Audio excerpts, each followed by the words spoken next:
আমাকে দেখেছেন, কিন্তু আজকে আমি আপনাদের সাথে ওইভাবে কিছু বলতে আসি নাই। আমার বাচ্চাটা যেদিন প্লেনটা ক্রাশ করে, আমার বাসা খুব কাছে, আমার বাসাটা খুব কাছে, আমি সবার আগে স্কুলে এসেছি। আমি আসার পরে কি দেখেছি জানেন?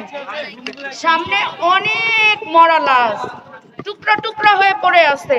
এমনকি আমার বাচ্চার সাথে যেই বাচ্চাগুলো পড়তো সেই গার্ডিয়ানরাও ওইখানে ছিল। আমি আমার চোখের সামনে দেখছি যে আমার আমার আমার ময়না পাখিটা ওই রুমের মধ্যে পড়তেছে। ভাই, আমার পাখিটারে যখন বের করা হয়েছে, আমি বলছি যে আমাকে একটু দেখতে দেন, আমাকে একটু দেখতে দেন আপনারা। যদি প্রথম দিন আমাকে দেখতে দেওয়া হইতো, আমি কিন্তু স্কুলের মাঠ থেকেই আমার পাখিটারে বুঝতাম, কারণ আমি জানি ওইখানে কয়টা বাচ্চা কোচিং করে, কয়টা বাচ্চা ছিল। আমি প্রশাসনের ওদেরকে যখন হাত পাও ধরে বলছি যে ভাই আমাকে একটু বলেন যে এইখানে যে বাচ্চাগুলো ছিল ওগুলো আছে না মারা গেছে, তারা কিন্তু আমাকে অনেক সময় পরে বলছে যে আপা কেউ আর বেঁচে নেই।